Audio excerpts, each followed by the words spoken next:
Yeah, if everybody feels like standing, wants to stand, that would be great. Father, we just invite you here. Spirit, come and move. We love you. We appreciate all that you are and all that you do. And we come and lift our hearts in worship to you this morning.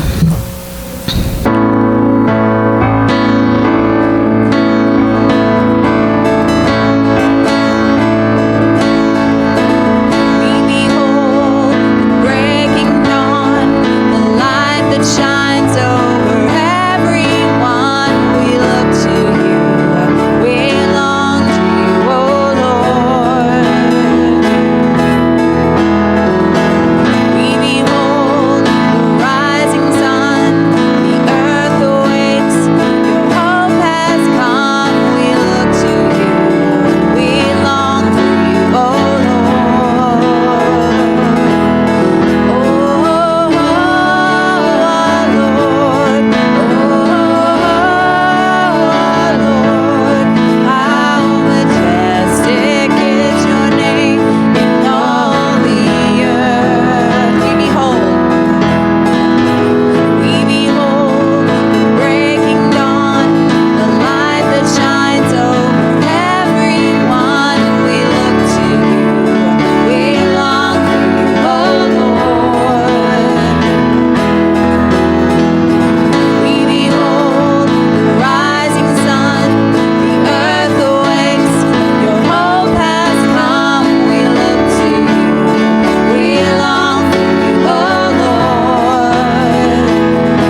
last week.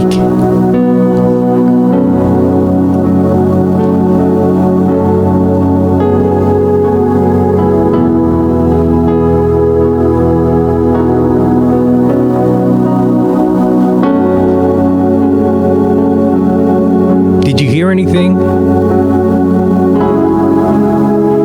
Did you hear anything from God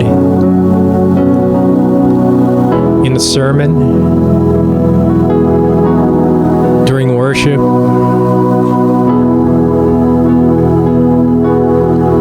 Conversation with someone outside this building?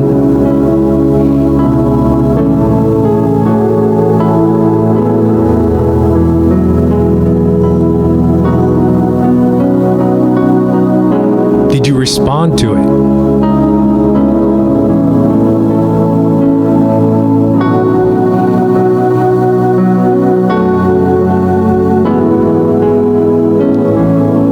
A response can be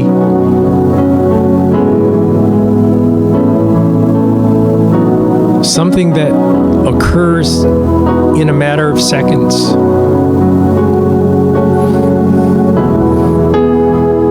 God's ability to commune and to communicate with us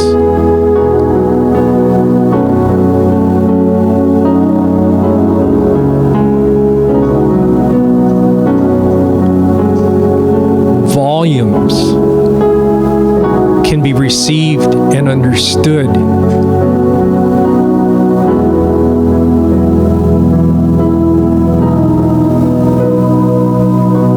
Even with a brief, deliberate change in our focus.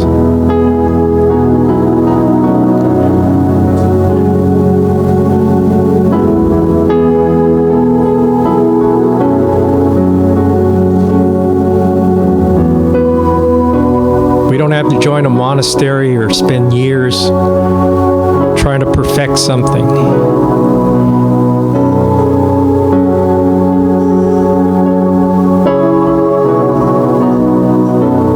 Because that is how great and how good our God is.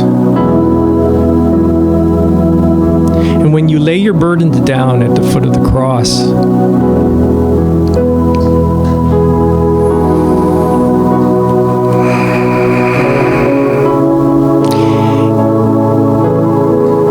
it becomes part of a kingdom that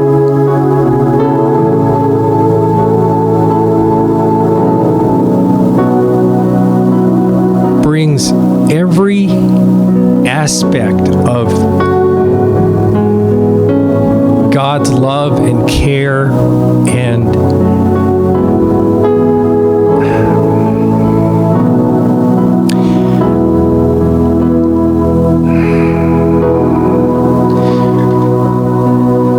we read the scripture that all things work for the good of those who love God and are called according to his purposes.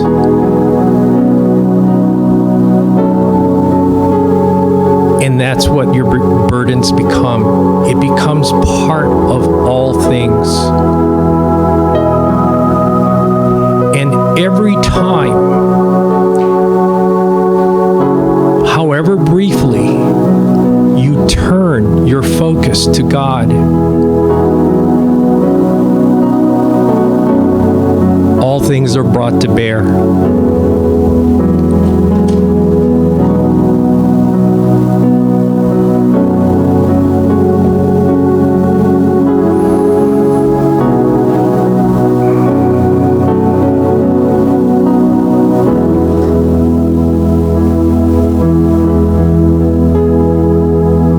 So when we have this time of just quieting down and stilling ourselves,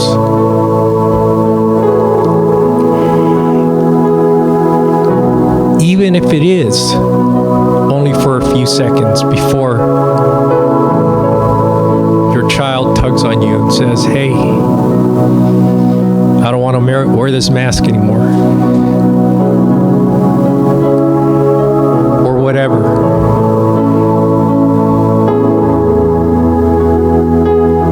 even if it's for a brief millisecond.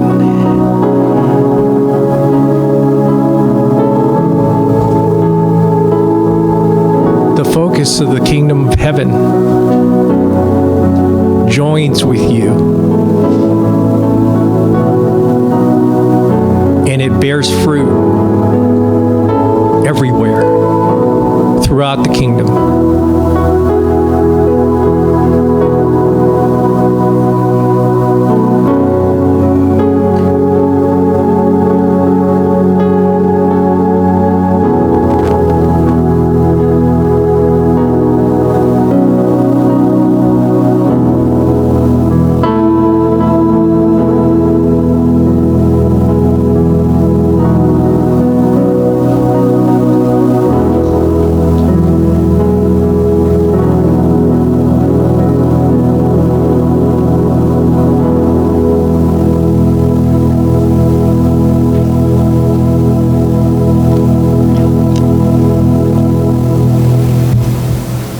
Amen. Does anyone have any current news on Emily?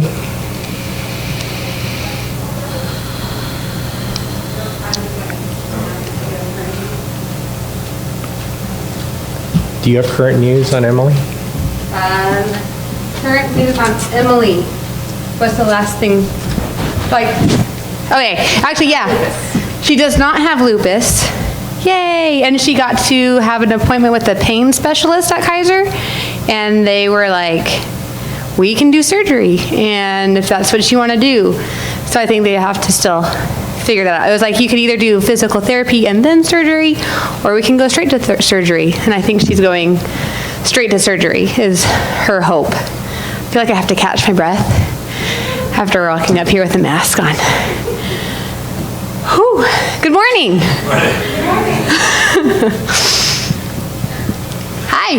Hi, my fluffy friend. Hi, my... That's... Yeah. You like it when I call you fluffy, sir? You can't. I could. You could. But it'd be fake news, Yeah. like when Mr. Huckabee calls me old. Oh, you still think that's fake news? That's still fake news, as That's- far as I'm concerned. No, on my birthday, every once in a while, I like to tell Tyler, when I die, like, give me like the good 3 to 5 year grieving period, and then go and get married and be happy. And I said something like, if I die young, and he stopped me and said, honey, you can't die young anymore. Ooh, I like that.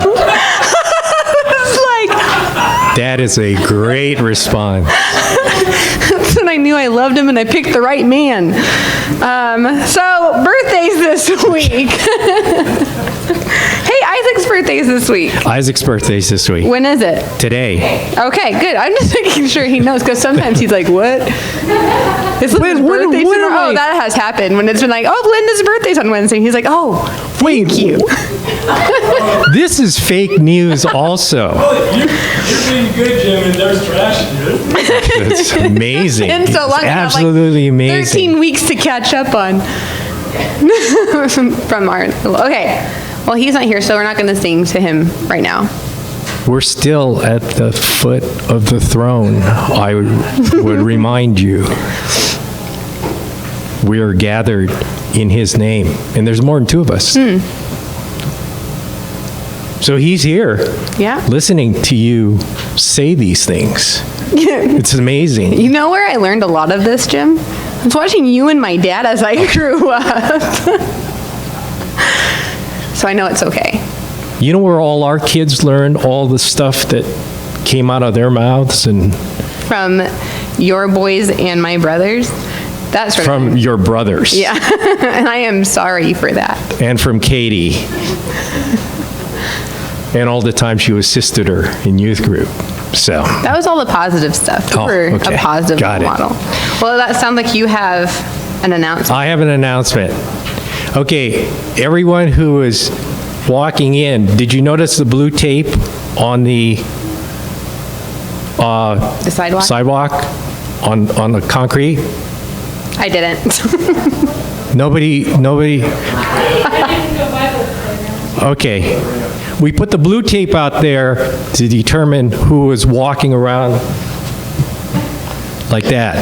So if you notice the blue tape, get your head up. Realize that you're... If I put my head up, I trip over. Oh, okay, you trip over the blue tape. Actually, the blue tape is there because when you exit the building, you need to move past the line of blue tape into the general courtyard, because there were certain people last week that stood around in the entrance having conversation, and it made it impossible for people to pass by with the requisite 6 feet of social distancing.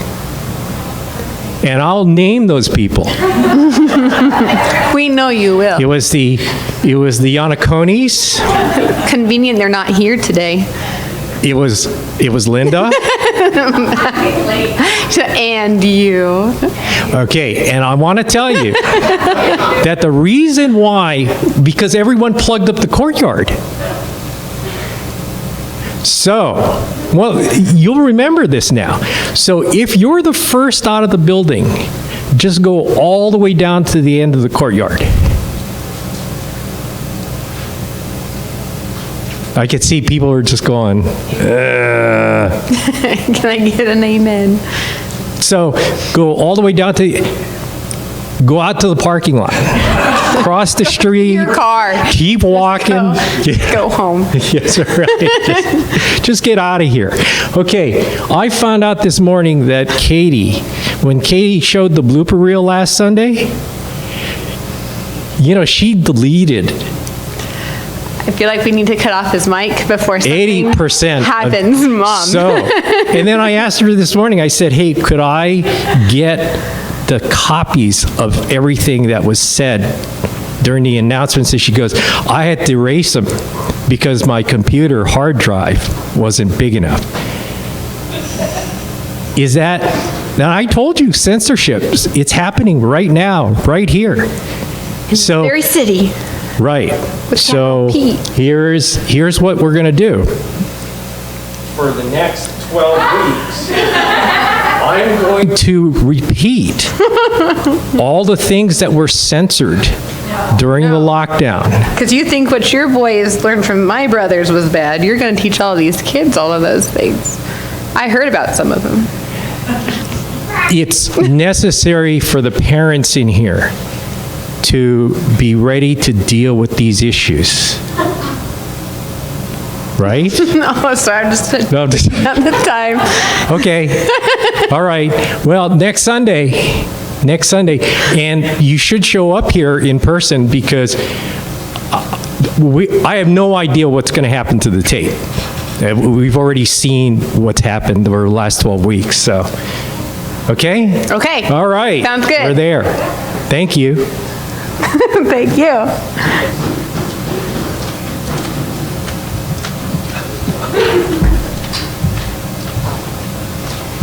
All right.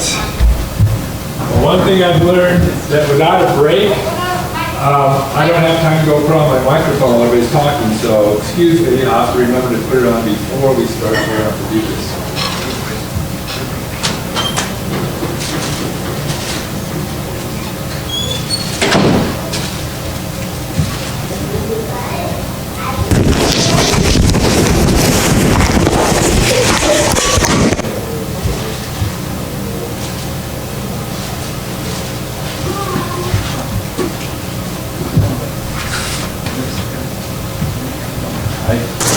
I do have one other announcement that actually will tie into this morning's talk.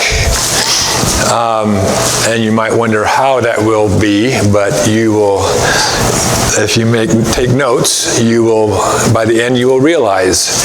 And that is that what we were supposed to do last week is we were supposed to have the playground closed.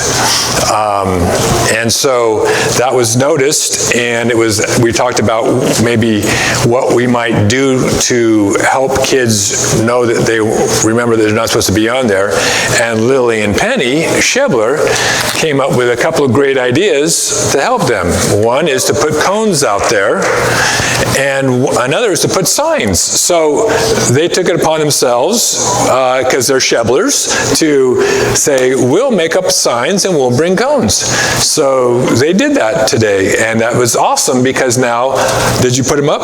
Did they get? It's not very noticeable. It's not very noticeable, but it's there. It's there, so you'll probably see it. And I really appreciate the fact that they saw something that needed to be done, and they stepped up and they did it. That's awesome. It's all Lily. All Lily. Great job, Lily.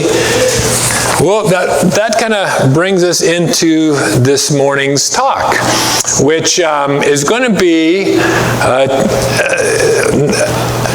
not what I had planned to talk about at the beginning of the week, but it's going to be Father's Day Part 2.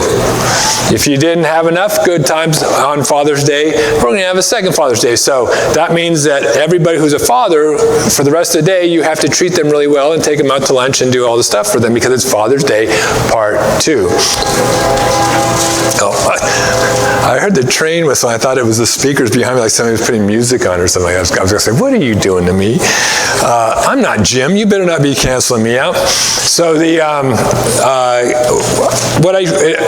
wanted to keep it short last week, and I'm going to keep it shorter today, actually, because we have the in here for one more week, I believe, right? And then they're going to go into classes, but we'll get that communication out to everybody. I think that's the plan, whether we're sticking to it or not.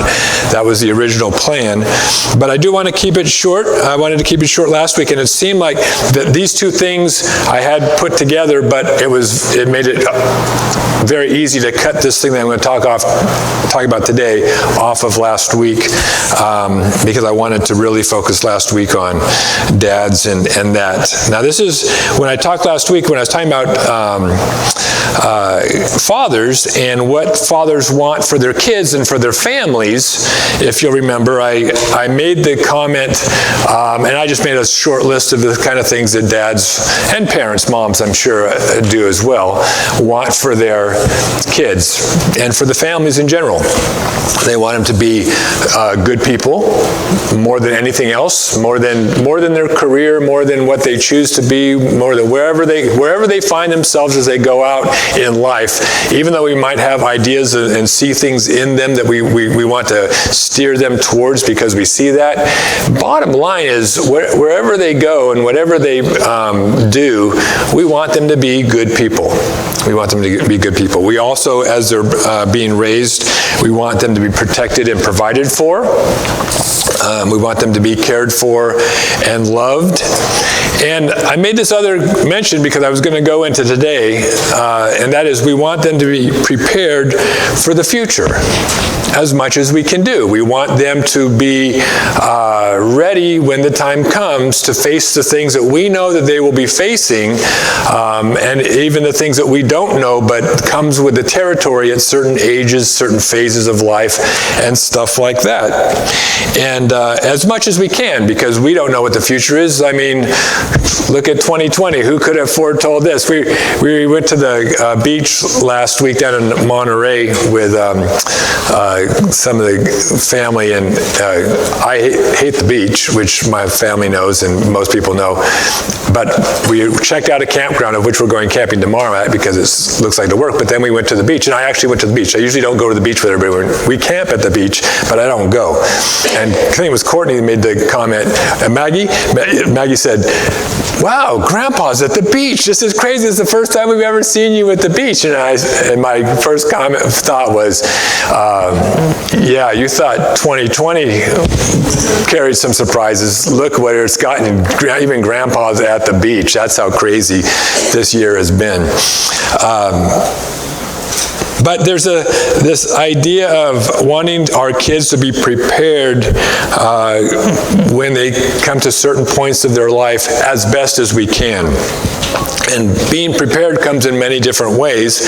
One way is when the parent sees what is coming around the bend and that it's time for the son or daughter to understand what it's going to mean for them and to be ready to face it and to be given information and maybe some details that they did not know before.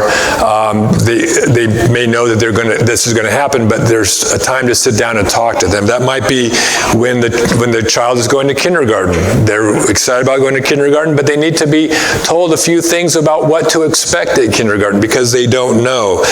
As they get a little bit older and they begin to think about dating or getting married or moving out of the house or going to college, even though those things are on their radar, they really don't know what those things mean.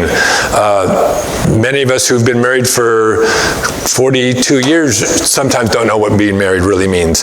But you try to give them a little heads up, give them as much knowledge and preparation as you can so they're as prepared as they can be to face the things that they haven't thought about because they don't know. It's just there. And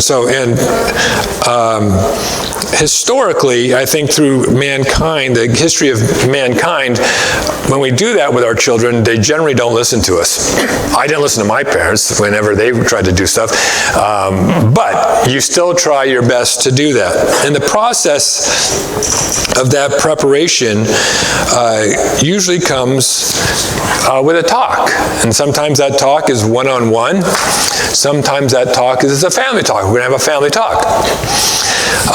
Well, that brings us to today, where we're gathered as the church family, which was one of those levels of father and family that I talked about last week. And we're going to come to a story that I'll just call the talk. So that in the future, you can remember remember the talk, the week of the talk. And actually, I've asked Katie to, in the recording, that we're going to put this out to the church body to come to, who are not here to listen to, but not necessarily out to the general public, because today's family talk. Today's a family talk. Now, my dad wasn't big on the talk. He didn't give me talks. My dad was like the greatest, was like the greatest guy I knew. And I don't know how he was able to do the things that he did considering his upbringing. Because he was awesome. But one thing that he did not do well is he did not give talks. Probably because being put into an orphanage at birth and growing up in foster surroundings, he probably never had the talks given to him. There's plenty of reasons. But one day, in the middle of a family gathering over at the house, which we went pretty much every weekend, and Jim and Catherine and kids were there, and my brother Don and his kids were there, Sandy were there. In the middle of this family gathering, my dad said, "Come here, I need to talk to you about something." And he pulled me aside and we went back to his bedroom, and he sat me down on the end of his bed. I remember it. It's been a while, but I remember it. Sat down on the end of the bed, and he said, "Okay, so I need to show you something." And he turned around, and so if I'm sitting here at the bed, here's the wall, and there's his chest of drawers. And he goes to the bottom drawer and opens it up. And he pulls out this large red binder, of which my first thought is, what's this? He proceeds to open it up and lay it out next to me on the bed. And I see what it is. It's his living will, his living trust. And he says, I want to, and I need to talk to you about this. And just as he did that, it's kind of like when you're watching a movie and the person who's narrating it, his narration takes over, and the person who's talking to him or her, their voice fades, but you can only hear what the guy's thinking. Well, at that point, my dad's, everything he said pretty much faded out, and inside I was going, la, la, la, la, la. I did not want to hear about what was going on. My mom had passed away just recently at that time, and they had everything prepared and ready to go, and he was passing on this information to me because I was going to be the person that needed to take care of that as executor when he passed away, even though he didn't know when that would come. So my mind wasn't listening to him, and all I could think of was, I do not want to be here. I want to be out there with everybody else, eating my hamburgers and swimming and stuff, and this is the last place that I want to be. It was very awkward, it was very uncomfortable, and I didn't want to hear it. In many ways, that's why I think they call it the talk, because that talk, it fits many different things. We're going to have the talk. You know that's awkward and uncomfortable. You have the talk when your daughter goes out with a guy for the first time. Sometimes I did. I had the talk with the guy that was coming over to take my daughters out, and I was told by my daughters that they appreciated the fact that I gave the talk too. So I've got some funny stories of those talks. But the talk, usually, whenever you're having the talk, it seems a little awkward, it seems a little uncomfortable. So a lot of times it seems, it takes you by surprise because you show up, say to church, and you're not expecting to get the talk. You're expecting to get a sermon, or you're expecting to get this, or you show up to your dad's house and you're expecting a hamburger and you get the talk instead. But what I found that with my dad was that over the years, for the next few years, about once a year, I mean, I don't think that he had it written on the calendar, but it seemed like about once a year, we'd be over there, and he would repeat the whole scenario. He'd say, come here, I want to show you something. And I go, and pretty soon I got used to it. After 2, 3, 4 times, I think we probably might have done it 3 or 4 times. Going to the back, he sat me on the chair, want to make sure that it's still in that drawer, and the next time I heard a little bit more of what he said, and more, and by the last time I heard it, I knew where it was. I knew where to go when it came time. I knew it wasn't very complicated. He didn't have all kinds of assets and stuff. It was pretty much, this is what I got. 3 of you, blah blah blah, blah blah blah, and so in the books, all this stuff for the mortuary, everything's right here. And so by the time he did pass away, I was prepared. I was prepared mentally, I was prepared emotionally, as much as you can be, and I was prepared to go, I knew where to go and what to do. And yes, I had to pull it out and I read it over just to refresh my mind and make sure that I was doing it exactly the way I was supposed to do it. But I was prepared when the time came. And I was really glad that I was, because it was not a good time to have to go figure those kinds of things out. And so we're kind of having that kind of a talk today, at least a similar one. I don't have a living trust, because I don't have anything to give you. I don't have anything to give anybody. So yeah, you guys are gonna have to take care of me, you know. But Katie's shaking, she knows what I'm talking about. But a couple of years ago, speaking of Katie, and you can kind of blame this all on Katie, because a couple of years ago when she kind of was promoted to her new pastoral office and duties, one of the things I said I wanted to talk to you about, I want you to help me process certain things that I'm not good at processing. And she's been really, really good over the last few years of being that person that sees all the things that are missing from me and adds them so that we can do many of the things that we do, and keeps me from doing certain and saying certain things that I probably shouldn't say in front of people. And so I appreciate that. She's my filter, so I can say it to her, and I watch her expression. And if her expression is, don't ever say that to anybody else, I go, okay, I know I'm not supposed to say that. If I say it and she laughs, I go, okay, I guess I'm okay with that. But she, one of the first things I told her I want her to help me think through is, what is I am eventually going to get to the point where I am not here, one way or the other, and I would like to prepare us as a family as best as I can to be. What does that mean for us? And she said, okay, well that's easy. And I'm thinking, it's not easy. I've been racking my brains and I can't see it. Well, Katie's a smart person.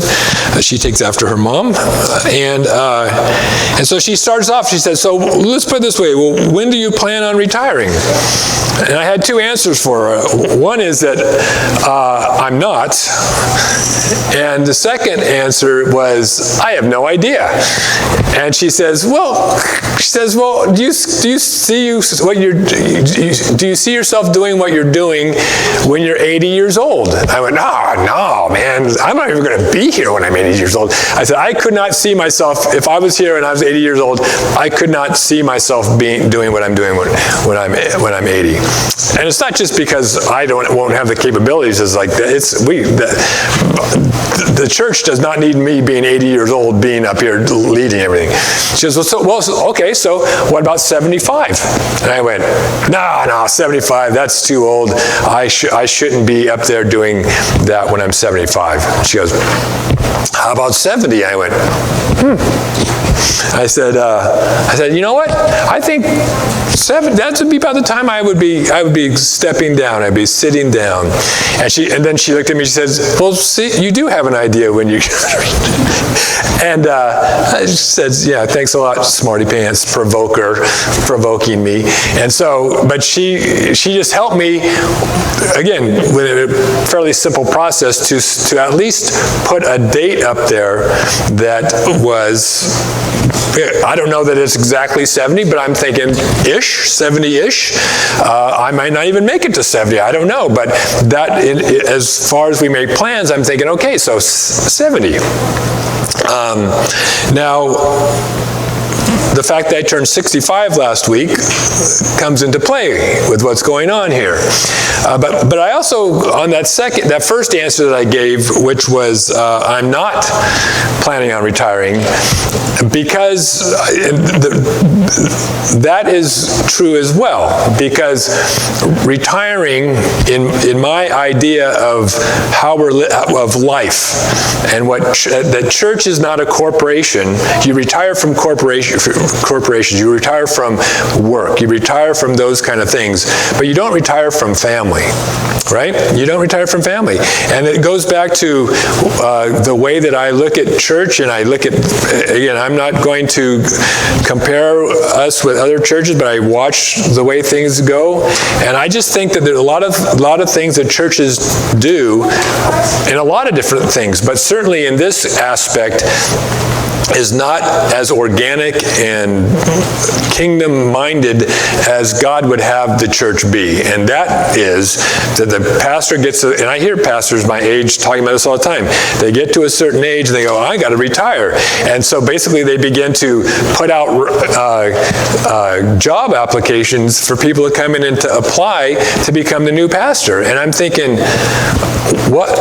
That's not family. You don't, yes, when a tragedy comes and say at a young age, like April and Tyler are at, not old, but young age, if somebody's dad or mom was to suddenly pass away, then a step-parent would come in and there are things, there are times when you can kind of see the corollary, but in normal speaking terms, I see the leadership, and it's not just me, because there are other fathers and mothers in this church. You might see them as a father or mother, you might see them as an aunt or an uncle, but the family members, you get older and your roles change, and you turn things over, and the next generation kind of steps into those places and begins to take them over, and the older generation kind of relinquishes those things. And sometimes in families that can be an issue, I suppose. In my family, I have no problem relinquishing anything other than what I'm going to have for dinner. If all of a sudden the younger generation says, hey, we're having vegetables for dinner, I'm thinking, great, I'm going to go get a hamburger, I'll see you when I'm done. But you don't retire in the family, but you do transition to a new place in the family, a new role, so to speak.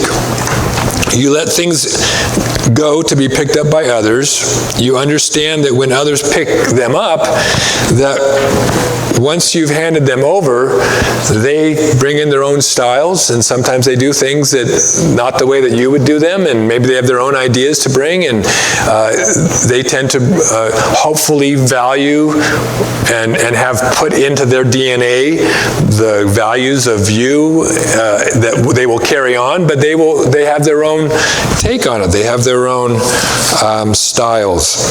So the family picks up the workload, the responsibilities of family life to keep the values, but they add their own styles and giftings. And the family, as they do this, actually becomes stronger because it's not based on mom and dad. Now all of a sudden, mom and dad are still there, but they're based on numerous siblings who widen that strength and that foundation, and widen bring in more giftings and more things to do, to take care of things and to help raise kids. And as the family grows, it has a stronger base to build upon. And it prepares that family for the next phase of family life. And those things come, whether we like it or not, sometimes in the way that we want them to, sometimes in the way they don't want to. Karen's going through a thing, and her brothers with her folks who find themselves in a place that 25 years ago probably was not in their plans, but it's where they are, and God's still there, and everybody's chipping in and helping them live life in the way that God wants them to live their life. So there's this preparation for what it looks like, whenever it happens, and however it happens. And we tend to not know what that is. We make our best plans, and but again, if you are providing for people to be good people, you want your children to be good people, you want them to know what being provided for and protected, cared for and loved is like, then they tend to step into those places and into those roles and begin to, a lot of times it's not a conscious thing of, okay, Dad, we're cutting you out of this part of family life and you're going to go over here and it will be given. It's just at least what I have found in our family, and I've used this as an example, the fact that when you have 7 kids with lots of grandchildren, it makes it easier to see what it's like to have a church family that's bigger than just 2 parents and maybe one child, right? I mean, because you have this experience of a bunch of people, and when you have a bunch of people coming over and they get married and they bring awesome people like Ben into the family, they a lot of times start off out here, but they begin to move closer and closer and use their giftings and find their place in the family, and hopefully are given that place to be who they're called to be. And so there's this sense of as we need help for more people, they all begin to step in, and they begin to make plans, and we can pass things off, and that workload without a conscious handing over has just sort of organically morphed into. I'm sure there are times when you have to say, hey, no longer able to do this, can we? But there's a lot of just natural life that goes on, and all of a sudden you find yourself, well, it seems like so-and-so is the go-to person in the matters of Costco. You know, when we're in a pandemic and shopping is an issue, and you have a daughter who's a healthcare worker, and Costco says they can go in whenever they want, and all of a sudden Rachel goes, "Hey, everybody, I'm going to Costco. What do you need?" And and again, it's not something that we plan, but it's kind of, people just fall into those kind of roles normally, right? And so as people begin to transition, the older generation begins to transition out, the younger generation begins to transition in. So, in conclusion, see, I'm doing pretty good. In conclusion, I'm 65, and 70 years-ish is about 5 years away. And so I don't have a 5-year plan because I'm not that smart. I've got a plan to go camping next week. That's probably about as far as my plans go out, and probably about as effective as they are. But during this shutdown and the slowdown part, you know, again, I've had this conversation with a number of people. During the shutdown, a lot of people have been able to slow down and think through things a little bit more, and see more clearly and hear God more, you know, and to the point where they, you know, we're coming back to this place of these are the things that are important, and we're able to hear a little bit more. And so it was during this time that I'm realizing, as I'm looking out at various people and listening to them and thinking about them, I'm realizing that people are already doing that. They are growing up. People, I had a whole section to do on this. I'm not going to, but Kim Aldridge is awesome. I remember when Kim came here, and she became a Christian, and she had some tough situations going on in her life, and I've seen her engage with those situations. I've seen her listen to the kingdom message go forth, and she basically is always the one to go, "I'll give it a shot. I'll go." What, go to Russia?